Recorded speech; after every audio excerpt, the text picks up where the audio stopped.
Bismillahirrahmanirrahim. Assalamualaikum warahmatullahi wabarakatuh. Asyhadu an la ilaha illallah wahdahu la syarikalah wa asyhadu anna Muhammadan abduhu wa rasuluh la nabiyya ba'dah.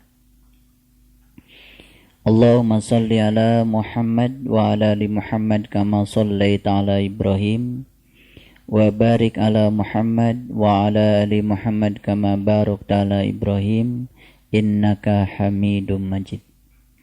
Subhanaka la ilma lana illa ma 'allamtana innaka antal alimul hakim. Subhanaka Allahumma Rabbana wa bihamdika asyhadu an la ilaha illa anta astaghfiruka wa atubu ilaih. Astaghfirullahaladzim. Astaghfirullahaladzim. Astaghfirullahaladzim. Allazi la ilaha illa huwal hayyul qayyum wa atubu ilaih min jami'il ma'asi wa dzunub. La haula wa la quwata illa billahil aliyyil azim. Di saat orang lain di belahan bumi sana sedang mengalami pertikaian, apa itu yang disebabkan oleh pertikaian politik maupun perang saudara, sehingga kesempatan untuk mengembangkan diri dan mengembangkan potensi diri kita yang Allah berikan kepada kita tidak dimiliki oleh mereka, dan kita pada saat yang sama sedang diberikan begitu luas waktu, kesempatan, dan keleluasaan yang diberikan Allah kepada kita. Kalau mereka berperang dengan situasi, kita lebih banyak berperang dengan diri sendiri. Kalau mereka berperang itu dengan kekerasan dari luar dirinya, barangkali perang kita cuma mengalahkan rasa malas, rasa bosan, dan hambatan-hambatan lain yang datang pada kita yang diakibatkan oleh diri kita sendiri. Oleh karenanya, mari kita sadari dengan sepenuh hati kita betapa Allah telah memberikan begitu keleluasaan kepada kita untuk mengembangkan diri kita, mengembangkan seluruh potensi yang Allah berikan kepada kita, sehingga hidup kita menjadi jauh lebih bernilai. Malam kita bisa tidur nyenyak, kita pun bisa bangun jam berapapun kita mau. Siang kita juga begitu banyak waktu yang Allah berikan kepada kita, mengembangkan diri kita dalam rangka meningkatkan kualitas keimanan dan ketakwaan kita, dalam rangka meningkatkan kualitas rohaniah kita. Dan kenikmatan yang luar biasa besar ini, kalau kita sadari, sungguh amat luar biasa kasih sayang Allah kepada kita. Dan hari ini kita pun telah dipilih untuk berada di sini, untuk mendengarkan kasih sayangnya yang diberikan kepada kita, baik yang sudah, yang sedang, maupun yang akan datang. Dan mudah-mudahan kita selalu sadar, sesadar-sadarnya, bahwa tidak ada jasa kita, semua adalah karena Allah begitu sayang kepada kita. Oleh karenanya, mari kita sama-sama merundukkan kepala kita untuk berterima kasih yang setulus hati kita kepada Allah Subhanahu wa Ta'ala dengan membaca hamdalah. Alhamdulillahirabbil alamin. Salawat dan salam mari kita sanjungkan kepada junjungan kita Nabiullah yang agung, Nabi besar Muhammad Rasulullah sallallahu alaihi wasallam, seraya kita bersalawat kepadanya. Allahumma salli ala Sayyidina Muhammad wa ala ali Sayyidina Muhammad. Mari dengan sepenuh hati kita awali majelis ilmu ini bersama-sama memohon ridho dan berkah Allah dengan setulus hati kita, bukan sekedar basa-basi di mulut kita, tapi dari dalam jiwa kita bacakan basmalah. Bismillahirrahmanirrahim. Semoga Allah meridhoi dan memberkahi majelis ilmu ini. Kehadiran saya di sini mudah-mudahan juga menjadi berkah. Kehadiran semua di sini juga menjadi berkah. Dan mudah-mudahan Allah membukakan pintu pemahaman kita untuk semakin memahami seluruh aspek kehidupan yang sering dijustifikasi oleh benar dan salah, enak tidak enak oleh pikiran kita. Karena sesungguhnya semua yang terjadi kun fayakun, dan terjadilah. Dan dibalik semua kejadian yang enak, yang tidak enak menurut pikiran kita, disitulah sesungguhnya letak kekuatan Allah dan kasih sayangnya yang harus kita mengerti. Ayahanda, ibunda, dan sahabat-sahabat yang insya Allah dirahmati dan dicintai Allah. Pada kesempatan yang lalu, saya sudah menjelaskan Quran surat Ibrahim sampai ayat yang ke-7. Dan insya Allah malam ini kita akan meneruskan perjalanan kita untuk menapaki perjalanan memaknai kedalaman lautan maknanya Al-Quran. Dan mudah-mudahan kita mendapatkan mutiara malam ini. Tapi sebelumnya izinkan saya untuk mengulang sedikit sebagai sebuah penegasan pada Quran surat Ibrahim ayat yang ke-6. A'udzubillahi minasyaitonirrajim. Bismillahirrahmanirrahim. Wa iz qala Musa liqaumihi, dan berkatalah Musa kepada kaumnya. Mohon dipahami, Musa itu jangan dipahami sebagai sosok manusia di masa lalu saja. Supaya ayat ini menjadi kontekstual dan memiliki nilai di masa kini. Musa ini jangan dibayangkan sebagai sebuah sosok di masa lalu. Tapi Musa ini adalah siapa saja yang menjadi wakil Allah untuk menyampaikan kasih Allah di masa manapun. Itulah sesungguhnya Musa. Judul surat yang kita bahas, judulnya surat Ibrahim. Tapi kok ceritanya di dalamnya tentang Musa? Harus dipahami. Jadi Musa harus diekstrapolasi lebih luas lagi. Begitu di ayat ini kita membaca kata Fir'aun. Izkuru ni'matallahi alaikum id anja'akum min ali Fir'aun. Begitu mendengar kata Fir'aun, membaca kata Fir'aun, kita jangan menyempitkan pikiran kita untuk memikirkan Fir'aun sebagai sosok manusia di masa lalu yang ada dalam sejarah. Tapi mari kita lihat ya Fir'aun dalam konteks kekinian. Karena sesungguhnya kalau menurut pemahaman saya, kenapa Fir'aun itu diabadikan jasmaniahnya, diawetkan? Itu kan artinya bukan suatu kebetulan bahwa Allah mengizinkan yang seperti itu, karena di kemudian hari termasuk hari ini sebetulnya Fir'aun itu tetap akan ada. Saya tidak akan berbicara Fir'aun sebagai sosok manusia di masa lalu, tapi saya akan berbicara Fir'aun sebagai sifat manusia di masa kini. Mungkin Fir'aun yang dalam sejarah dibatasi oleh waktu dan telah tidak ada di hadapan kita. Tetapi sesungguhnya bisa jadi Fir'aun itu malah bisa jadi adalah diri kita sendiri. Kalau kita melihat Quran surat Ibrahim, di sini dikatakan Fir'aun itu adalah kerjaannya suka menyembelih anak laki-laki dan membiarkan hidup-hidup anak perempuan. Itu sifat utama Fir'aun. Menyembelih anak laki-laki itu artinya suka menghalang-halangi peningkatan kualitas rohani.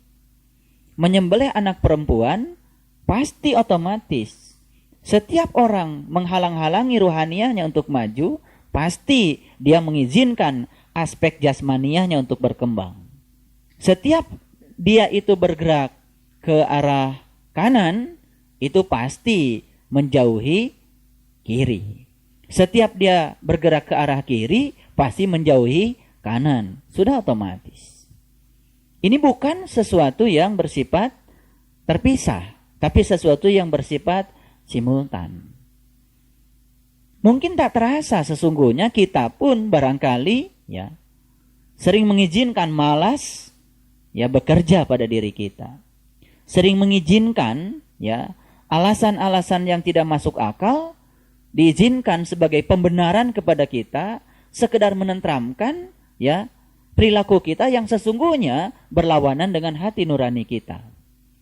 Mungkin itu sering terjadi pada diri kita, akibat kita tidak bisa mengendalikan diri kita. Ketika kita bisa menaklukkan orang lain, kita sebetulnya sudah hebat. Tapi ketika kita bisa menaklukkan diri kita sendiri, sebetulnya kita menjadi jauh lebih hebat. Bahkan bisa jadi super hebat, karena disitulah kekuatan kita. Oleh karenanya, mari kita lihat secara faktual, secara kontekstual, dalam kehidupan yang sekarang. Di seluruh dunia sekarang sedang mengalami gejolak. Menurut saya, semua gejolak itu diakibatkan oleh dominannya sifat-sifat Fir'aun pada diri-diri setiap manusia. Jadi kalau Fir'aun ini saya letakkan di sebuah garis bilangan di sebelah kiri, kemudian Musa diletakkan di sebelah kanan, barangkali sekarang ini manusia sedang condong ke sebelah kiri. Setiap condong ke kiri pasti akan ada gejolak. Dan gejolak ini bisa jadi mungkin ya terjadi secara serempak, secara resonan di seluruh belahan bumi. Mungkin juga terjadi di tempat kita. Makanya mudah-mudahan kita ya dalam hal ini bisa memerankan diri kita sebagai Musa masa kini yang condong ke sebelah kanan. Dan jangan lupa Allah mengingatkan, kalau engkau mengejar aku, engkau pasti akan dapat dua. Dapat aku dan dunia. Bergerak ke sebelah kanan bukan berarti meninggalkan kiri. Tapi bergerak ke sebelah kanan justru ya kita menghidupi hidup ini ya dengan sebaik-baiknya. Dan memulai kehidupan itu semata-mata karena Allah. Saya pernah mengatakan ya di tempat ini bahwa kita ini menafkahi diri kita dengan apa yang kita dapat. Tapi kita menghidupi diri kita dengan apa yang kita berikan pada orang lain. Ketika kita sudah sukses, ya memenuhi semua kebutuhan kita, sandang kita, pangan kita, papan kita, jangan lupa, tidak usah berlebihan untuk memenuhi kebutuhan sandang, pangan, dan papan, karena kelebihan yang Allah titipkan kepada kita bukan untuk diri kita, bukan untuk menghidupi kita. Karena ketika kita baru bisa menafkahi diri kita dengan apa yang kita dapat, sesungguhnya kita baru memikirkan diri sendiri. Tapi ketika kita mulai memberi kepada orang lain, disitulah kita mulai hidup. Oleh karenanya, marilah kita menjadi manusia yang hidup dan benar-benar hidup. Menjadi manusia yang ada dan benar-benar ada, bukan manusia yang ada tapi tidak ada.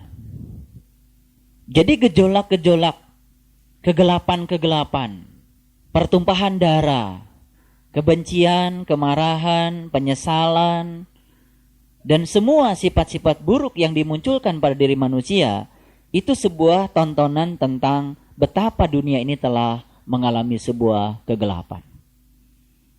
Yang kita saksikan sekarang ini adalah terjadi suatu proses hijrah yang luar biasa dari satu kegelapan kepada kegelapan yang lain. Kita bisa melihat ya keseharian kita. Kegelapan itu ternyata sekarang telah meliputi semuanya. Ada teman saya yang sehari-harinya melakukan penelitian di laboratorium astrofisika. Katanya ada hal yang menakjubkan karena banyak meteor-meteor yang berukuran besar sekarang ini mendekati bumi. Bahkan ada meteor yang berukuran diameternya 7 km. Itu adalah batu. Dan kalau meteor ini menabrak bumi, misalkan saja menabrak laut, maka secara fisika, kalau dihitung getarannya, itu akan menimbulkan tsunami dengan ketinggian 100 meter. Dan menurut penelitian, meteor-meteor itu sekarang semakin mendekat ke bumi. Karena secara physically ya, teleskop membuktikan dari hitungan bahwa ukuran mereka ternyata jauh lebih nyata dan kelihatan. Dan sangat mudah untuk melihatnya. Gejala apa ini? Saya yakin semua pergerakan alam fisik itu semua mencerminkan pergerakan di alam yang non-fisik. Semua kerusakan di muka bumi ini mencerminkan kerusakan di dalam bumi itu sendiri. Kerusakan yang bersifat fisik mencerminkan kerusakan jiwa. Dan kita sekarang menyaksikan kegelapan itu sudah meliputi semuanya. Mohon maaf barangkali kita bisa melihat tontonan di negara kita. Kebencian, kemarahan itu sudah merupakan suatu tontonan harian. Jadi kalau di Jakarta sehari tidak ada demo, Jakarta ini menjadi aneh. Dan sekarang menjadi tidak aneh kalau setiap hari ada demo. Sebab disitulah kita bisa menyaksikan betapa orang begitu mudah untuk marah, begitu mudah membenci orang, dan tidak punya kesempatan untuk mencintai orang lain karena dihabiskan seluruh waktunya hanya untuk menghukumi orang lain. Dia merasa dirinya paling benar dan orang lain itu semuanya salah. Dan itu secara sistematik ya dipertontonkan kepada kita, juga kepada anak-anak kita. Jadi sebetulnya yang harus disadari adalah, yang saya tangisi adalah satu hal. Karena sesungguhnya kita tuh setiap hari mungkin saja kita hijrah. Tapi hijrah bukan dari kegelapan kepada terang, tapi kita hijrah dari satu kegelapan kepada kegelapan yang lain. Ini mengerikan, ya. Kenapa kita hijrahnya tidak keluar kepada terang benderang? Karena kuncinya cuma satu. Barangkali diri kita lebih didominasi oleh sifat-sifat Fir'aun ketimbang didominasi oleh sifat-sifat Musa. Sedikit sekali, ya. Barangkali ya ajakan-ajakan untuk memakrifati Allah. Padahal di Quran jelas, wal takum minkum ummatun yad'una ilal khair wa ya'muruna bil ma'ruf wa yanhauna 'anil munkar. Harus ada sekelompok orang, harus ada kecil atau besar, harus ada wal takum minkum ummatun yad'una ilal khair, yang mengundang, yad'u, yang mengajak ilal khair, kepada kebajikan. Apa itu kebajikan? Ya'muruna bil ma'ruf, ya, mengajak manusia untuk memakrifati dirinya agar dia bisa memakrifati Tuhannya. Melewati apa saja? Banyak jalan untuk memakrifati Allah. Untuk apa? Wa yanhauna 'anil munkar, dan kita pun harus mencegah orang-orang yang sudah bisa menampakkan diri, kaki spiritualnya di dunia ruhaniah yang sesungguhnya, agar mereka tidak kembali ke belakang. Dan kelompok umat ini yang mengajak ke arah ini sudah sangat-sangat langka. Sudah sulit kita mencarinya. Tapi kalau mengajak, orang yang mengajak kita ke arah Fir'aun, mudah. Yang mengajak kita ke arah Musa, itu merupakan sesuatu yang langka. Jadi kalau hari ini kita terpanggil untuk menggeserkan diri kita dari kiri ke kanan, itu sesungguhnya karena Allah telah menarik kita. Kasih sayangnya begitu luar biasa untuk kita, karena kita telah dipilih olehnya untuk dikehendaki mendekatinya. Oleh karena itu, tidak ada hal yang harus kita ungkapkan kecuali rasa syukur. Dulu kita pernah punya pengalaman belajar berenang. Kita tidak akan pernah merasakan sensasi air ke dalam tubuh kita ketika kita berontak dalam air. Semakin berontak dalam air, maka air semakin menenggelamkan kita. Tapi begitu kita rileks, kemudian kita merasakan sensasi air pada tubuh kita, membiarkan tubuh kita menyatu dengan air, merasakan sensasinya, ternyata tubuh kita mulai mengambang. Dan tubuh kita mulai ringan, dan akhirnya mengapung dalam air. Makanya puncaknya mengapung dalam air ketika kita sudah benar-benar nol. Ketika kita sudah tidak lagi bernyawa. Makanya orang yang tenggelam, biasanya ketika orang tidak berenang tenggelam, pasti ke bawah dulu. Kalau sudah habis, baru ke atas. Jadi kita bisa menyaksikan sebetulnya ketika dia terapung, ya, gaya Archimedes bekerja total, itu ketika dia sudah betul-betul pasrah. Itulah sesungguhnya kehidupan. Kalau menurut saya, gambaran tentang pengalaman berenang itulah gambaran tentang kita dalam kehidupan. Semakin berontak dan melawan kehidupan, sesungguhnya kita akan semakin tenggelam dalam kehidupan. Tapi semakin kita rileks, ikhlas, menerima kehidupan apa adanya, dan merasakan sensasi kehidupan apapun di luar kita, dan kita tetap damai dan rileks, maka kita akan merasakan kita terapung dalam kehidupan ini. Semuanya menjadi sangat ringan dan ringan. Betul? Jadi marilah kita berenang dengan rileks saja. Ya, tidak usah berontak. Karena ketika berontak, sebenarnya kita sedang berpindah dari satu kegelapan kepada kegelapan yang lain. Biasanya kalau kita berontak, apa yang terjadi? Kita marah. Ketika tidak yang menolong, kita teriak. Atau mungkin kita juga meneriaki orang. Sebetulnya kita sedang menggelapkan diri kita sendiri. Saya ingin berikan sebuah fakta yang luar biasa dalam Al-Quran. Kalau kita baca Quran surat Al-Baqarah, dimulai dengan Alif Lam Mim. Berikutnya cerita apa? Cerita Zalikal Kitab. Kalau masuk pada Quran surat Ali Imran, Alif Lam Mim. Berikutnya apa? Allahu la ilaha illa huwal hayyul qayyum. Cerita Allah. Kalau kita buka ayat yang berikutnya, tengoklah Quran surat Ar-Ra'd yang baru kita bahas. Alif Lam Mim Ra, tilka ayatul kitab. Quran surat Ibrahim, Alif Lam Ra. Di dalamnya apa? Kitabun, cerita kitab. Teruskan penelitian ini pada seluruh surat. Ternyata setiap lafaz muqatta'ah yang di awal surat, itu berikutnya selalu cerita, kalau gak cerita Allah, itu cerita kitab. Saya baru mengerti kenapa selama ini kita tidak dibolehkan membahas lafaz muqatta'ah yang di awal surat. Sebetulnya bukan lafaz itu yang tidak boleh dibahas. Karena sesungguhnya di balik lafaz itu cuma ada satu. Setiap kita menyelesaikan lafaz itu berikutnya kitab. Itu artinya apa? Ketika kita telah menemukan hakikat di balik lafaz itu, yaitu password untuk memasuki diri kita, maka kita akan menyaksikan kitab pada diri kita. Jadi sebetulnya Alif Lam Mim, Alif Lam Mim Ra, Alif Lam Ra, Kaf Ha Ya Ain Shad, Yasin pun. Coba, setelah Yasin apa berikutnya? Wal Qur'anil Hakim. Betul? Iya. Jadi sebetulnya semua lafaz muqatta'ah itu, kalau kita malas merinci satu-satu, rahasia di dalamnya cuma satu. Kunci pembuka mata kalbu. Makanya begitu kita menemukan kunci di balik itu, maka berikutnya pasti kita akan mengetahui kitab yang diturunkan kepadamu. Jadi, itulah. Nah, kenapa lafaz muqatta'ah tidak boleh dibahas? Yang tidak boleh dibahas itu bukan lafaznya. Yang tidak boleh dibahas itu adalah apa yang sudah kita dapat, tidak perlu dibahas lagi. Tidak perlu diobrolkan lagi. Begitu dapat kunci itu dari guru, itu milik kita. Setelah menjadi milik kita, Nabi mengatakan, barang siapa yang mengamalkan apa yang dia tahu, maka Allah akan mengajarkan apa yang belum dia tahu.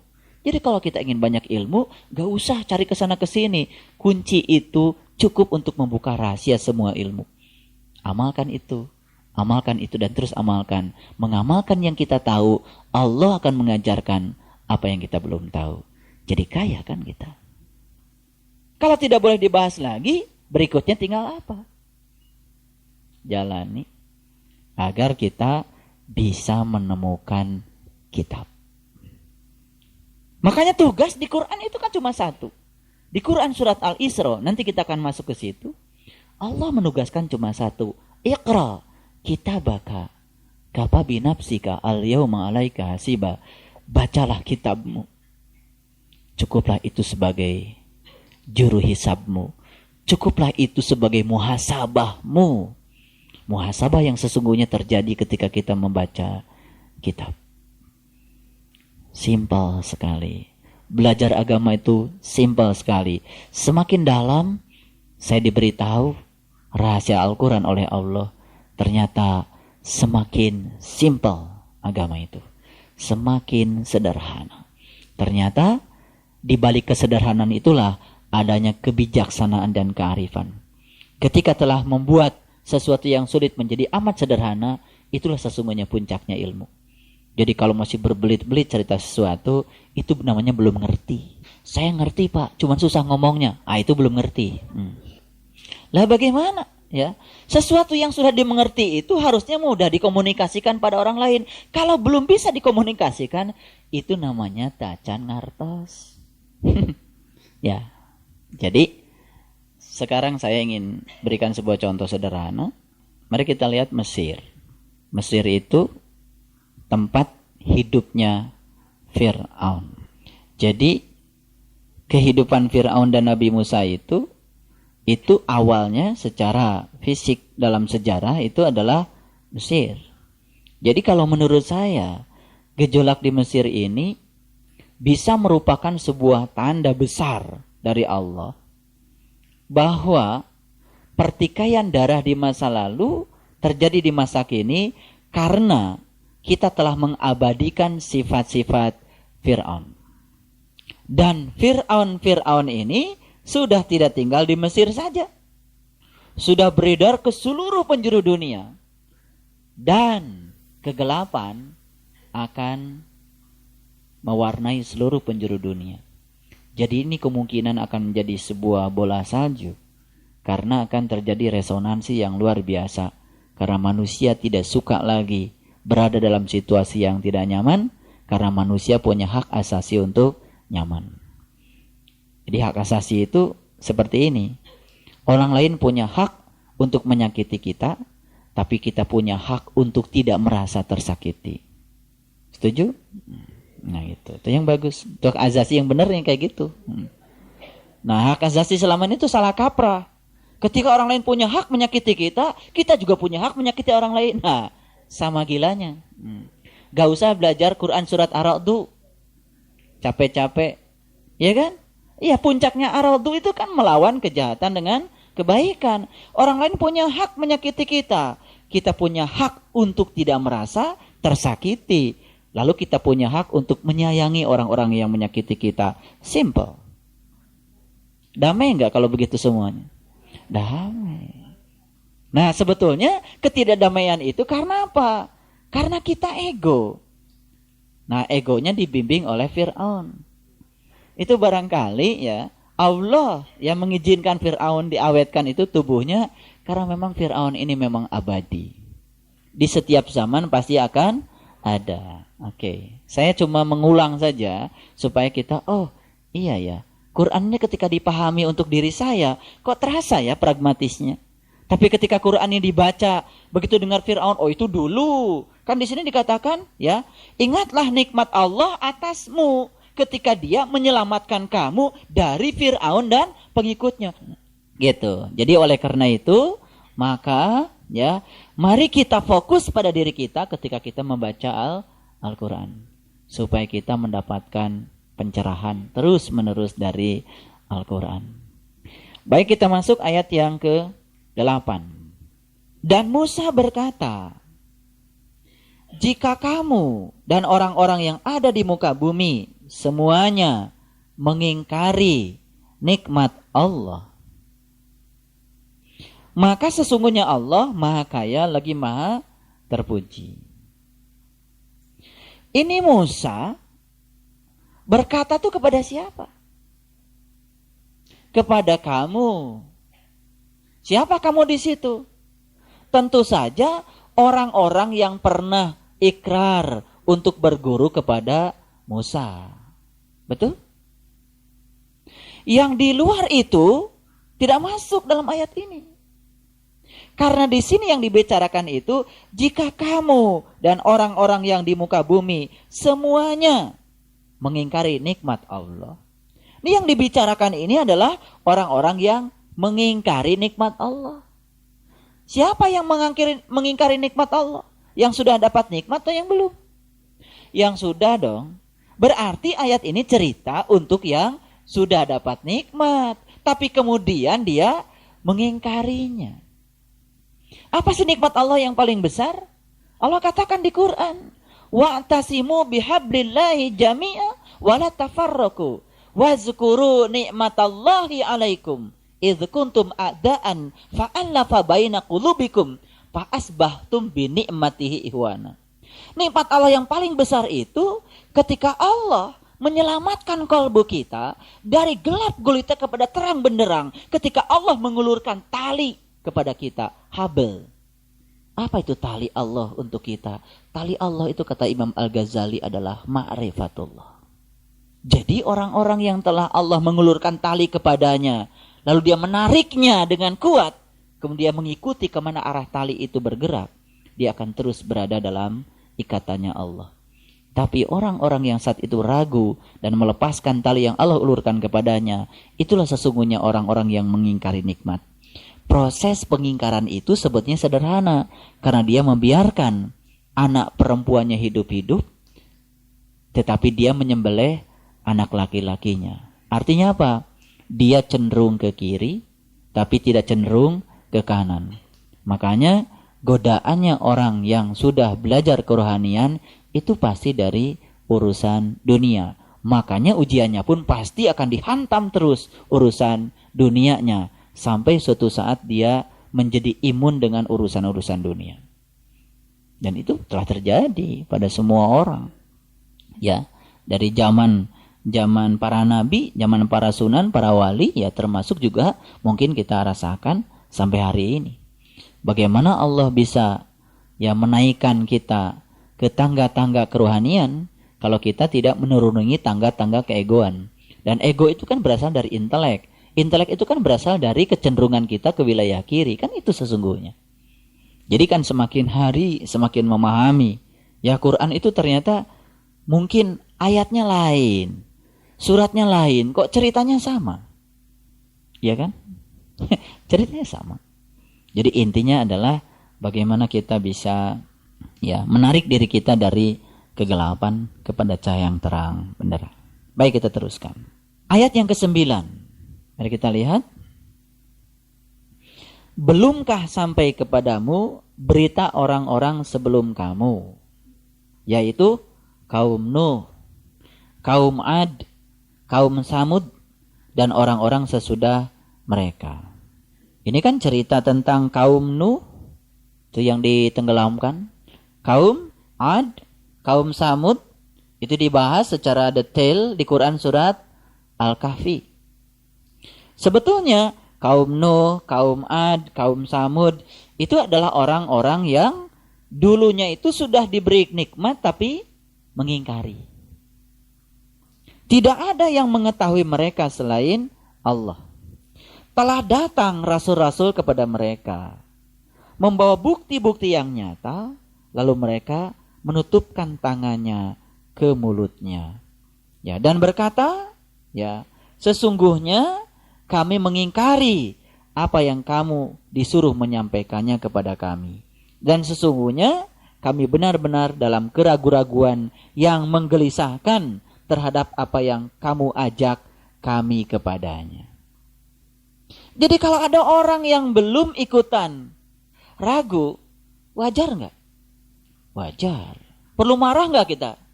Kalau mereka mencaci maki kita, wajar? Lah wajar, namanya juga tidak tahu. Jadi kalau kita sakit hati dicaci maki oleh orang yang tidak tahu, yang salah itu yang sakit hati. Gak lulus itu belajar ilmunya. Lah orang tidak tahu dipaksa untuk tahu, sebari tidak diberitahu. Jadi jangan kecil hati kalau kita dibilang itu sablain sama orang yang tidak tahu. Jadi kalau disesatkan sama orang sesat, ya tenang aja. Justru yang jadi persoalan Quran itu, mohon maaf ya, Quran tidak membahas mereka yang di luar. Tapi Quran itu membahas mereka-mereka yang telah ikrar di hadapan guru, ikrar kepada Allah. Setelah itu dia mengingkari, itu yang berulang-ulang diceritakan dalam Al-Quran. Itu yang diulang-ulang. Jadi di sini ya, ayat yang ke-9 itu cerita apa? Ini cerita ya, orang-orang yang telah mengikuti Rasul, sudah mendapatkan ilmu dari Rasul, kemudian dia itu berada dalam keraguan-raguan yang luar biasa, dan itu wajar juga, karena itu awal. Tapi ketika dia membiarkan dirinya dalam keraguan-raguan terlalu lama, Sebetulnya yang salah itu bukan rasulnya. Yang salah adalah dia membiarkan dirinya dalam keraguan-raguan yang terlalu lama. Jadi oleh karena itu maka kegiatan yang seperti inilah sebetulnya yang bisa membebaskan diri kita dari keraguan-raguan pada tingkat awal. Pada tingkat lanjut, Allah sendiri yang akan membebaskan keraguan-raguan kita lewat pengalaman spiritual kita. Jadi tidak ada jaminan orang bisa bebas dari keraguan dengan pengajian seperti ini. Pengajian ini tidak bisa menolong, cuma membantu untuk menolong, membebaskan keraguan-raguan. Membantu saja. Maka peran pengajian ini walaupun cuma sekedar membantu, tapi insya Allah akan memiliki kontribusi yang cukup besar. Baik, kita teruskan, ya. Dan sesungguhnya kami benar-benar dalam keraguan yang menggelisahkan terhadap apa yang kamu ajak kami kepadanya. Betul nggak kita pernah mengalami seperti ini? Ya, awal-awal ketika kita diajak ke sini luar biasa kan? Terjadi suatu perubahan paradigma yang luar biasa. Maka disitulah perlu ada yang menenteramkan. Walaupun tidak ada jaminan, tapi setidak-tidaknya akan membantu seseorang untuk mencapai kedewasaan spiritualnya. Dan untuk mendorong seseorang sampai ke tingkat itu tuh memang perlu rutinitas, pengorbanan jelas, ya kan? Ya, itu komitmen. Itu komitmen. Oleh karena itu maka kita pun harus terus berkomitmen, ya, agar kita sampai pada tujuan dari pengajian ini. Baik, kita teruskan ayat yang ke-10. Berkata rasul-rasul mereka, apakah ada keraguan-raguan terhadap Allah, pencipta langit dan bumi? Ada keraguan-raguan itu? Pasti ada ya, pada tingkat permulaan. Jadi sebenarnya perlu proses yang panjang dan kesabaran untuk membebaskan kita dari keraguan-raguan itu. Jadi boro-boro yang awal, yang sudah lama juga ternyata masih juga diselimuti oleh keraguan-raguan itu. Jadi sebenarnya penyakit yang paling utama belajar ma'rifatullah itu adalah keraguan-raguan. Baik, kita teruskan. Dia menyeru kamu untuk memberi ampunan ya kepadamu dari dosa-dosamu dan menangguhkan siksaanmu sampai masa yang ditentukan. Mereka berkata, kamu tidak lain hanyalah manusia seperti kami juga. Kamu menghendaki untuk menghalang-halangi kami dari apa yang selalu disembah nenek moyang kami. Karena itu datanglah kepada kami bukti yang nyata. Jadi oleh karena itu ya, perjuangan para ulama kalau tidak didasari oleh bukti yang nyata kepada umat, ini tidak akan pernah tuntas. Nah, sebetulnya ya kalau kita mau jujur membaca sejarah, para nabi, para rasul itu yang pertama diajarkan itu adalah hal yang nyata. Pengalaman spiritual dulu yang diajarkan. Jadi syahadat itu bukan teori dulu, bukan ucapan dulu, tapi pengalaman dulu. Makanya ya ketika memasuki ya area ini, maka di sini kan semuanya dibalik. Ya, di sini semuanya dibalik. Kita diajarkan untuk mengalami yang nyata dulu. Penjelasan-penjelasan itu belakangan.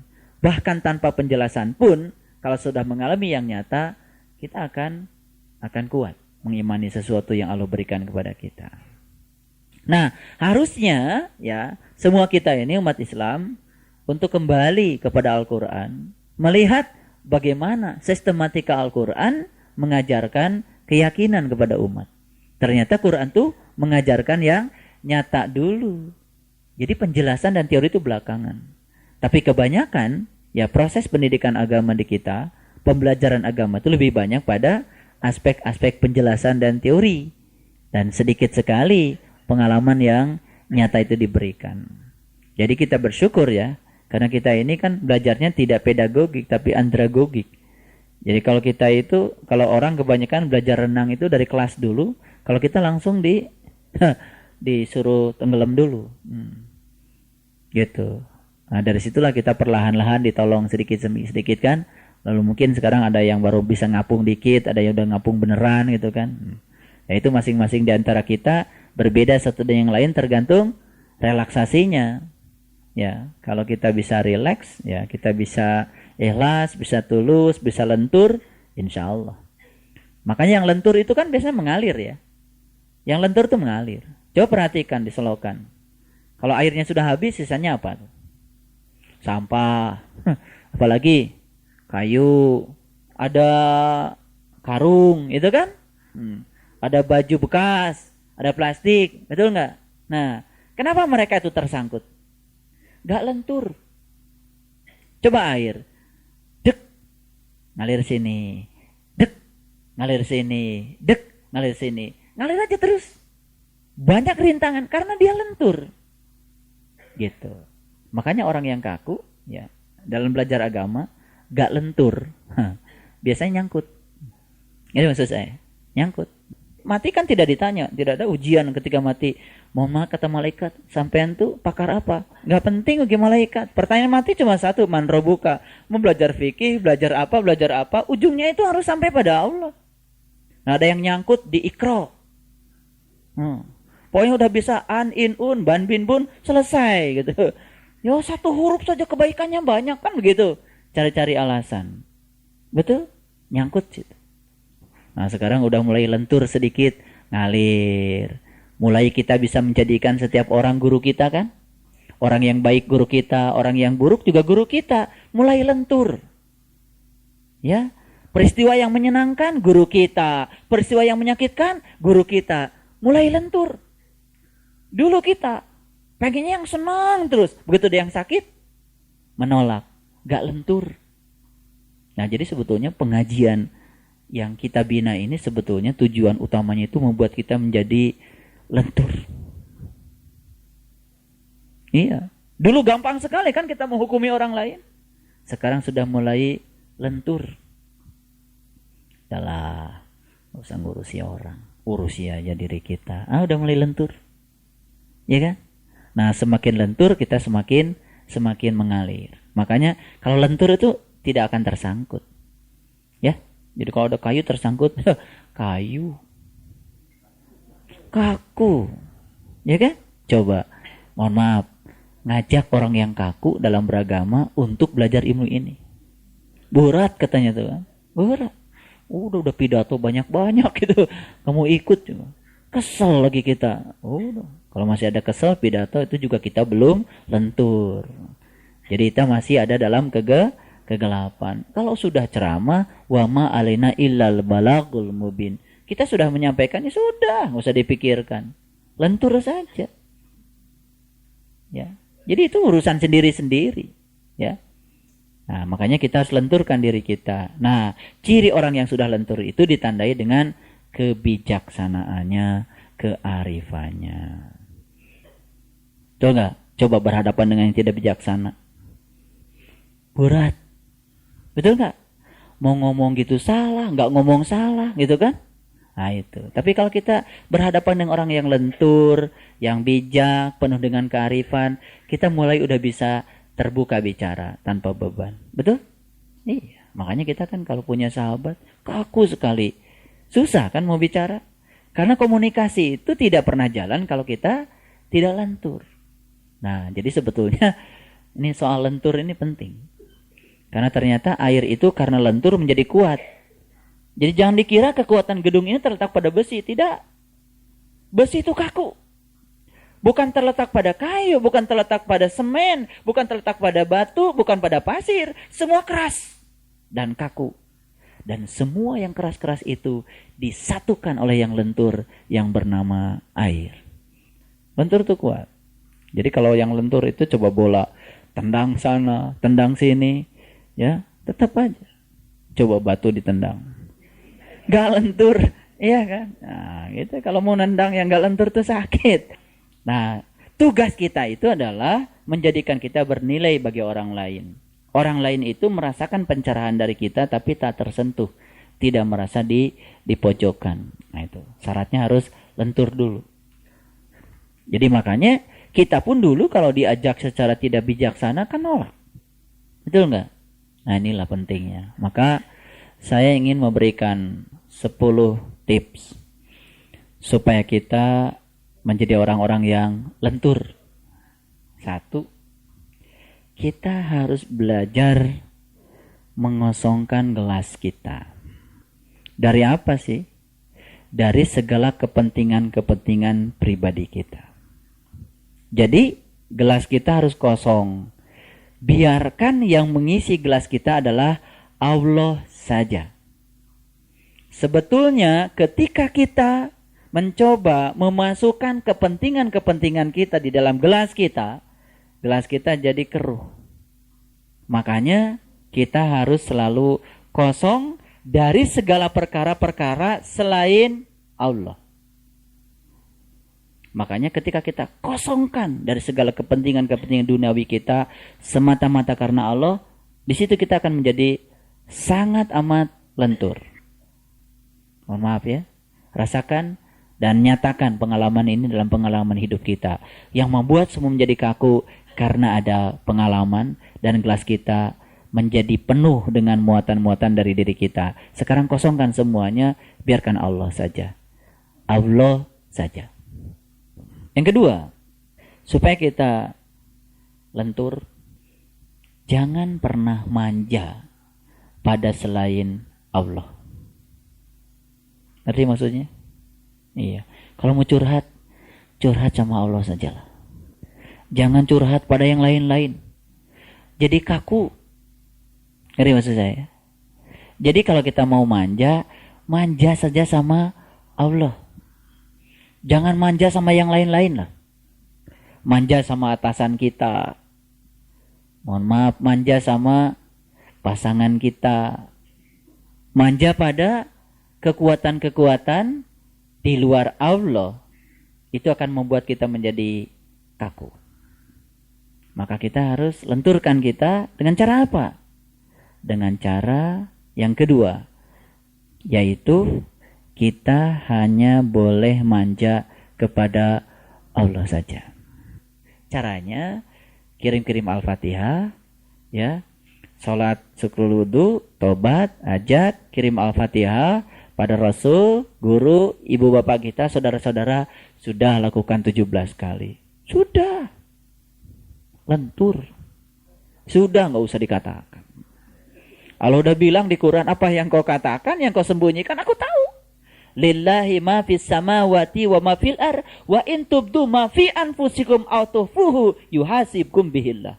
Sudah cukup gitu. Pokoknya jalani yang tulus, yang ikhlas, gosongkan gelas kita akan diisi sepenuhnya oleh Allah. Begitu diisi sepenuhnya oleh Allah, perasaan yang paling dahsyat yang kita rasakan apa? Kita merasa cukup dengan Dia saja. Yang lain tidak mengganggu kita.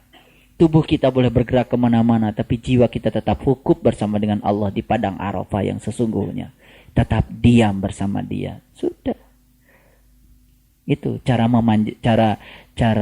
manja pada Allah ya begitu ya, jangan seperti manja pada manusia, banyak basa-basinya. Udah ngomong banyak gak dikasih lagi. Kalau sama Allah udahlah gitu. Ya Allah. Terus terang aja, makin kesini kita makin belajar ilmu ini ya, kita tuh makin gak berani rasanya minta sama Allah. Karena apa? Lah belum diminta saja Allah sudah tahu kebutuhan kita. Kebutuhan kamu ini tahu Allah. Subhanallah. Sudah tugas kita melayani Dia saja. Maka Dia akan melayani kita. Awalilah hidup kita dengan bersuci. Sucikan pikiran kita. Sucikan batin kita. Sucikan mata kita, telinga kita, harta kita. Sucikanlah semua. Kalau kau sungguh-sungguh ingin bersuci. Setelah itu apa? Bismillahirrahmanirrahim. Ketemukanlah dulu di dalam dirimu yang bernama Baitullah. Kalau kau nggak tahu, tanya sin agar engkau ketemu dengan mim, maka engkau akan makrifat kepada Allah Ar-Rahman Ar-Rahim. Bismillahirrahmanirrahim itu adalah metode untuk kita masuk ke dalam diri kita. Lalu kalau sudah tahu, masuklah ke dalam. katakan padanya, ihdinas syiratal mustaqim. Tunjuki aku ke jalan yang lurus. Jalannya orang-orang yang telah engkau beri nikmat. Jalannya para nabi, para siddiqin, para syuhada, dan orang-orang yang soleh. Jangan kau biarkan aku menjadi orang yang kau murkai. Dan jangan pula engkau biarkan aku menjadi orang yang tidak tahu jalan pulang kepadamu. Sampailah kepada tujuan. Begitu sampai kepada tujuan, sudah menyaksikan tajalinya bersama Allah, baru di situ katakan, iyyaka na'budu wa iyyaka nasta'in. Saya ingin katakan sekali lagi, rasakan kalimat itu. Jangan seperti dulu.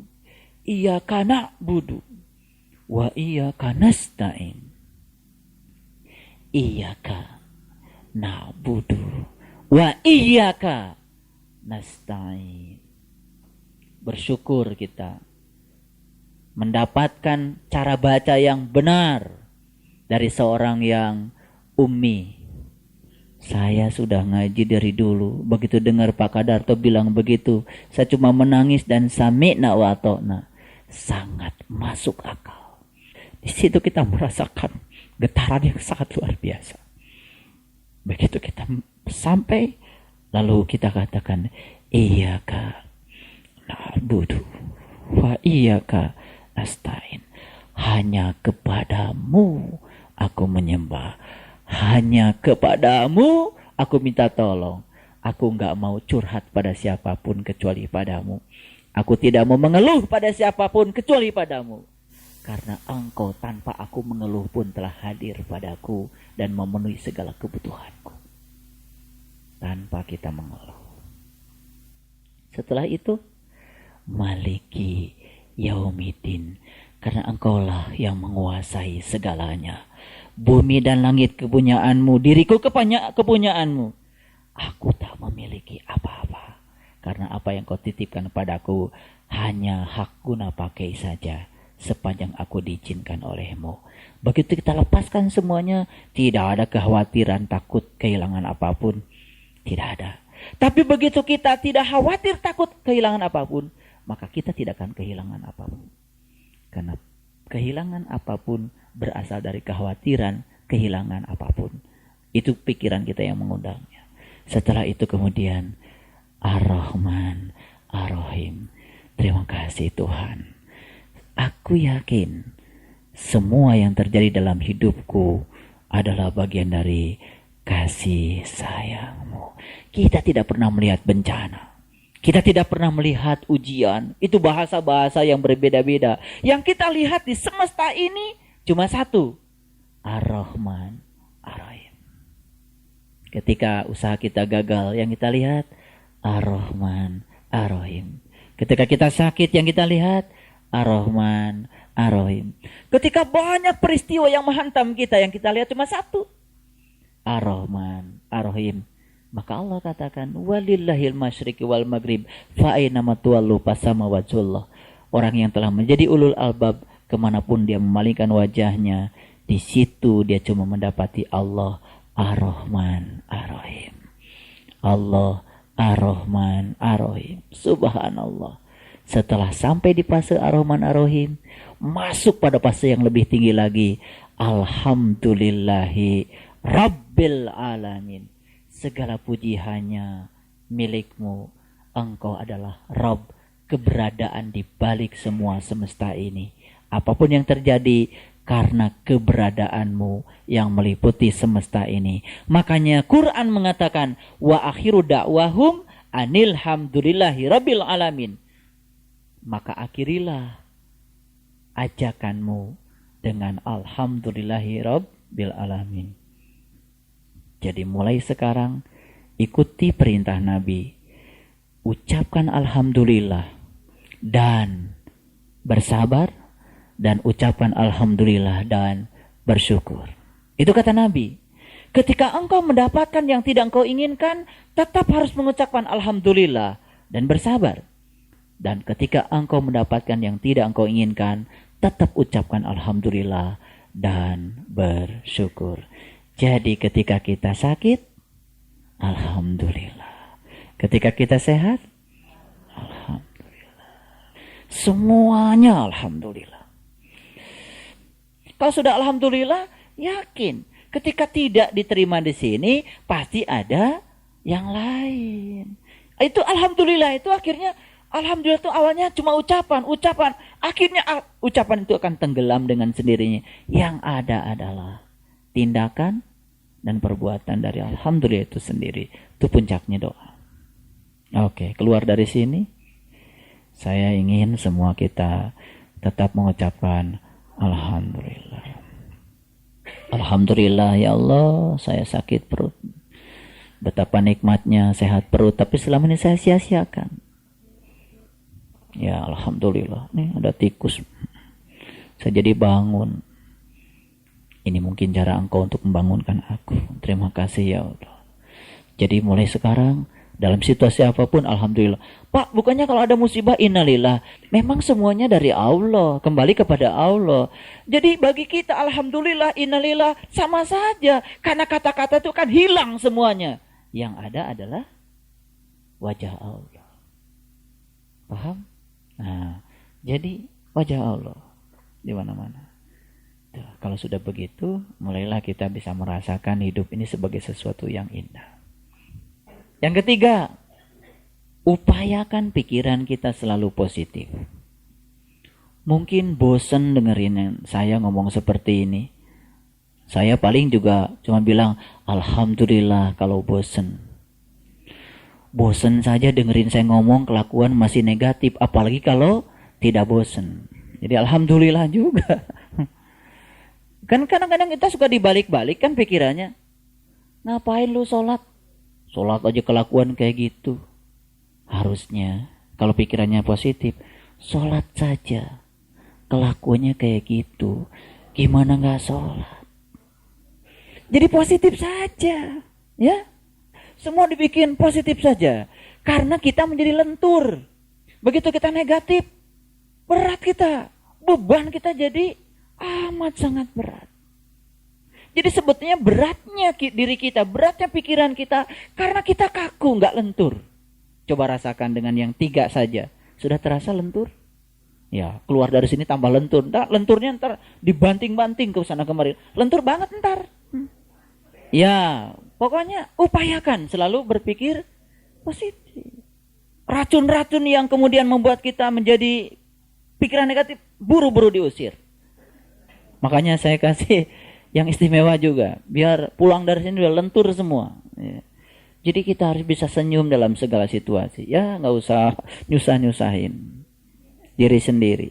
Yang keempat, kalau tadi pikiran. Yang keempat, selalu upayakan bicara hal-hal yang positif. Kalau kita membiarkan kita berbicara hal-hal yang negatif, sebetulnya itu adalah awal di mana kita akan terjebak pada kekakuan. Nyangkut kita di situ. Spiritual kita akan nyangkut. Jadi bukan hanya pikiran yang harus dipositifkan, tapi juga kita berupaya berkata, karena tidak tertahan biasanya. Apa saja yang ingin dikomentari. Ya kan? Iya, pokoknya gini, ambil yang paling minimal. Kalau kita tidak bisa berbuat baik kepada orang lain, jangan mencelaknya. Gitu aja. Jadi kalau kita nggak bisa nyumbang, ya udah jangan berkomentar. Gitu. Itu sudah yang paling maksimal itu. Jadi kalau kita tidak bisa membantu orang lain, ya sudah jangan mengejeknya. Gitu. Pokoknya kadang-kadang kita tidak terasa. Ini kebiasaan loh. Kalau tidak dikendalikan, keinginan untuk berkomentar ini biasanya suka muncul. Tiba-tiba. Apa saja dikomentari. Ingatlah pokoknya itu. Jangan komentar. Upayakan berbicara yang positif. Terlalu banyak sebetulnya di luar kita itu. Tapi saya itu kadang-kadang begini berpikirnya. Jadi begitu banyak kata-kata yang kotor di luar diri kita, itu sebetulnya bagi kita itu adalah kesempatan untuk membuat kita tidak teracuni dan semakin kita bersih. Bagaimana kita tidak terpancing? Latihannya itu justru ketika kita bergaul dengan orang yang kata-katanya baik-baik terus, ya sebenarnya nggak ada ujian. Tapi ketika kita bergaul dengan orang-orang yang kotor, kemudian kita tetap berkata baik, di situ terasa. Gitu. Jadi kita juga tidak usah komentar. Begitu, ini ngomongnya kok nggak enak banget. Udah nggak apa-apa. Ya. Orang lain punya hak untuk berbicara tidak enak kepada kita. Dan kita punya hak untuk tidak merasa tidak enak. Jadi merasa enak saja. Ya kan? Pusing-pusing sampai nggak bisa makan gara-gara orang lain ngomong. Nanti aja kalau ada yang makanan enak, makan aja biasa. Kurus gitu gara-gara orang lain ngomong nggak karuan. Ya salah sendiri. Ya kalau udah kena penyakit mah kan mati sendiri, nggak ikut orang yang ngomongin ikut mati. Yang ke-5. Ini ingat untuk membuat kita lentur. Yang ke-5, kalau tadi pikiran, yang ke-3, yang ke-4, yang ke-5 kata-kata. Jadi jangan biarkan mulut kita berkata hal-hal yang negatif. Dan yang ke-6, selalu memvisualisasikan pikiran kita pada hal-hal yang positif. Ini kata kuncinya adalah visualisasi. Tahu visualisasi? Visual itu apa?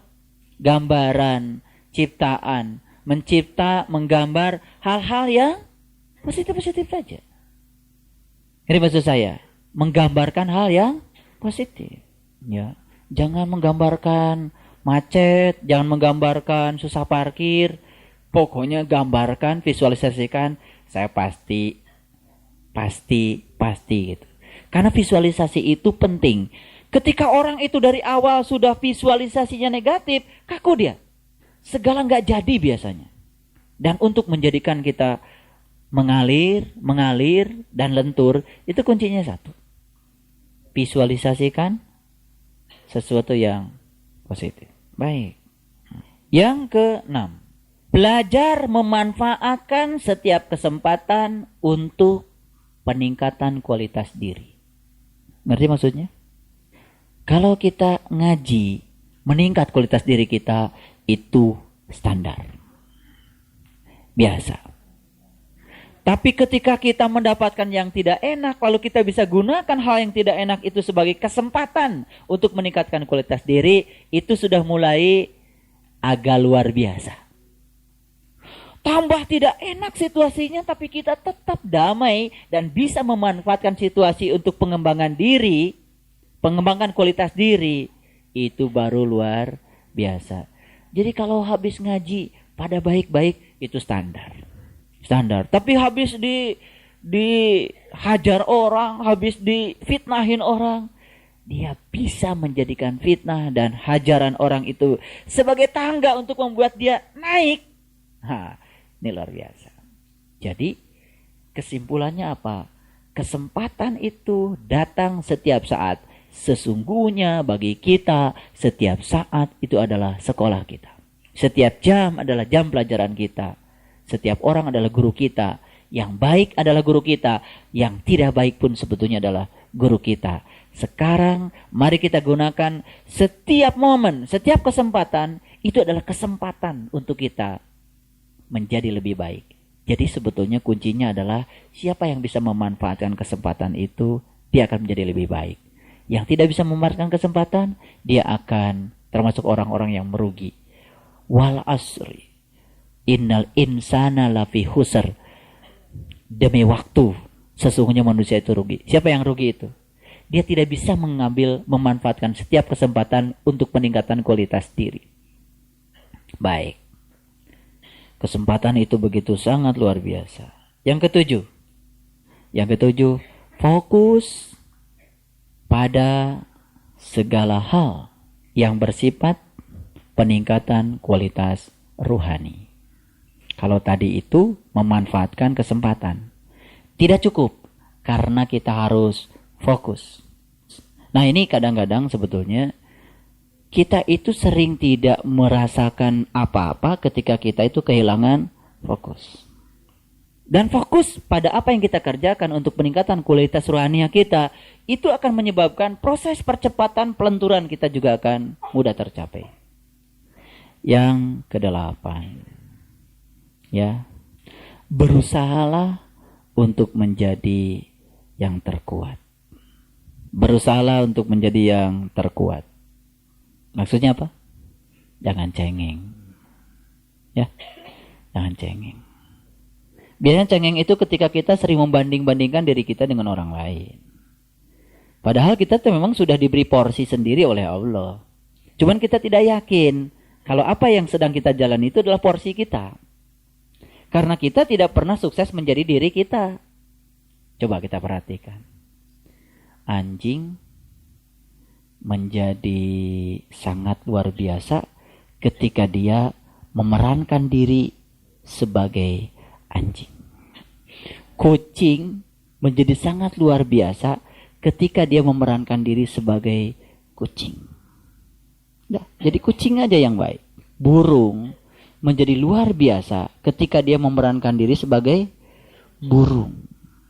Sendok menjadi luar biasa ketika dia memerankan diri sebagai sendok. Gitu. Manusia juga akan menjadi luar biasa ketika dia memerankan diri sebagai manusia. Nah, sekarang ini menjadi tidak luar biasa. Kenapa? Karena banyak manusia yang mencuri peran-peran lain yang dititipkan kepada yang lain. Peran anjing diambil, peran kucing diambil, peran harimau diambil. Itu. Nah, makanya ingat buku saya. Menjadi manusia itu tujuannya apa? Supaya kita memerankan diri sebagai manusia. Kemuliaan manusia terletak pada ketika dia memerankan diri sebagai manusia. Matahari akan menjadi mulia ketika dia memerankan diri sebagai matahari. Itulah tasbihnya matahari kepada Allah. Bulan menjadi bulan ketika dia memerankan diri sebagai bulan. Itulah tasbihnya bulan kepada Allah. Jadi semua bertasbih begitu luar biasa kepada Allah. Rumput memerankan diri sebagai rumput. Padi memerankan diri sebagai padi. Jagung memerankan diri sebagai jagung. Semua menjadi mulia. Masa kita kalah lebih mulia daripada mereka yang memerankan dirinya sesuai dengan perannya. Sekarang ini manusia banyak yang tidak memerankan diri sebagai manusia. Arti maksud saya, ya, kita sering berperan sebagai singa, ngaku, ya, oh monyet, oh luar biasa, luar biasa. Monyet suka nyuri pisang, suka cari kutu. Oh iya, cari kutu penting juga itu, cari kutu. Baik, yang ke-9. Kesombongan adalah awal kehancuran. Orang yang ingin dipuji-puji, ingin disanjung-sanjung, lentur atau kaku. Kalau bergaul dengan orang yang seperti itu rasanya berat gitu.